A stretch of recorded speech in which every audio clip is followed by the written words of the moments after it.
Hey, welcome to everybody. In this video, I'm going to share my knowledge how I have implemented middleware authentication in my Node.js server, aka InfoHarvest server.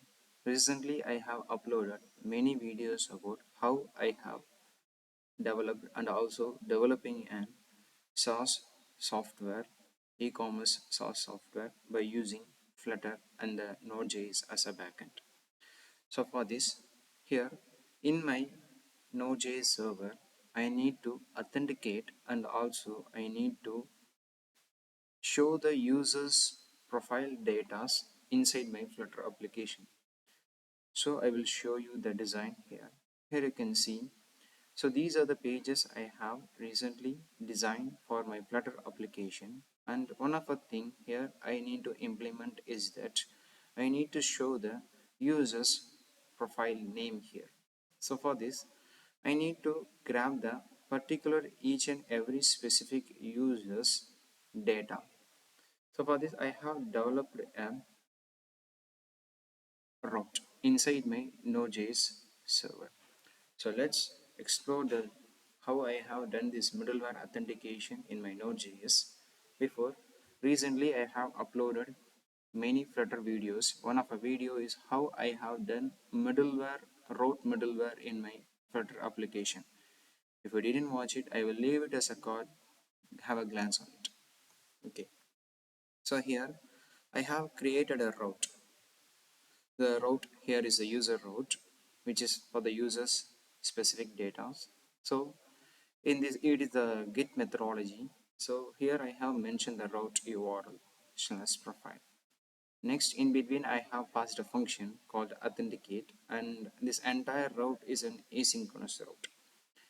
Next, so what is a middleware? First of all, middleware in Node.js is act as an interface between the route functionalities. So here I have created a middleware in my Next.js application and a Next.js server in the authenticate.js file. So here is the middleware. So by using JSON Web Token, shortly JWT package from Node.js, I have created a JWT token for my entire server user functionalities. So in this file, I have created a function authenticate. So this function have access to the request, response, and next functionalities.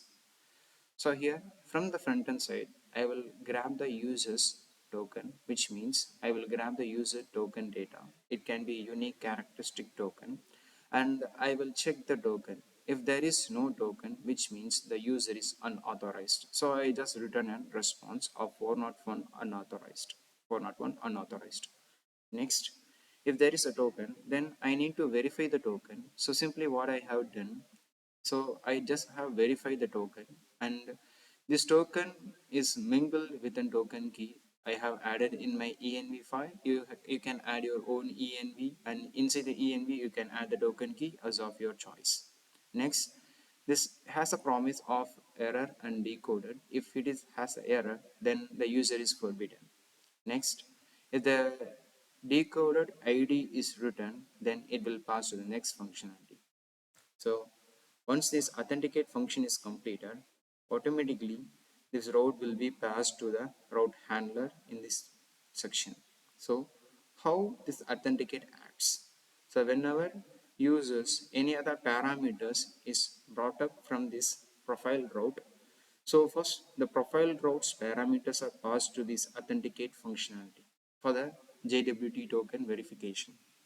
Next, once the token verification is completed, next this route handle will be implemented. So this entire authenticate act as a middleware for the route as well as the route handler. So, so this is called as a route, and what are the operations that should be performed inside the route is called as route handler. So in between this thing, it acts as a middleware. So middleware is nothing but it has access to the request, response, and next functionalities, and also it acts as the interface between the route as well as the route handler. So once the authentication is completed, or else the JWT token verification is completed, automatically the route handler passes this entire function. So here I have grabbed the user ID, and instead of it, I have deselected the password and check for the user ID. If the user ID is not, then the user is not found. Then otherwise it will return all the users data, or else it returns a particular user's data according to the ID we have provided in our route.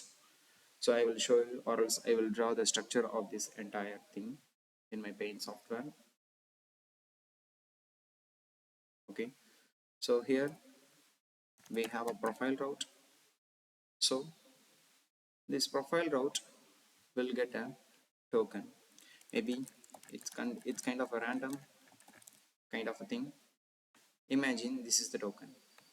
This token is a combination of a token key and then the JWT token code. So once this token is brought up from this route, automatically the next thing what will happen is that it will pass to the middleware functionality. So it will pass to the, so if the token is brought up, next it will passes to the middleware functionality, which is in our condition, it is an authenticate function.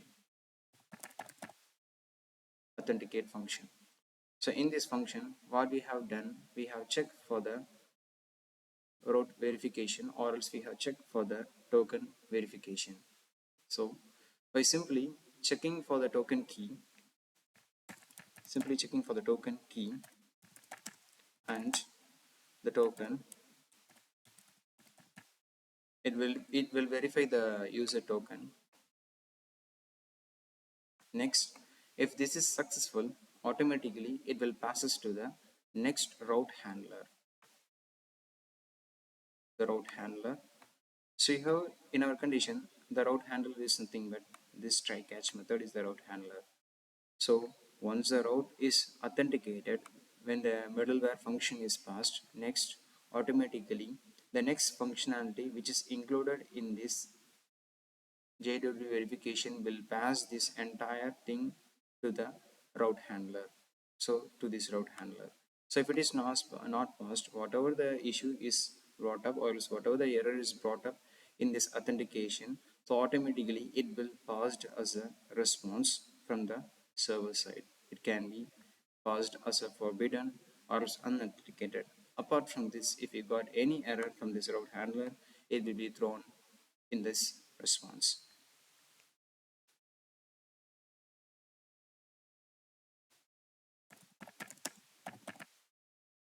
So many of our people thinks about, or else many of our people have a thought of middleware is difficult, or else it will be much complicated to implement in your server-side coding. But actually, middlewares are very much helpful for the purposes of authentication and data manipulation and token generations. So it will be very much useful for server side to enhance the users data and also to manipulate the users data across your software front ends. So I hope you people have grabbed some knowledge from this video. I will see you in the next video. Thanks for watching.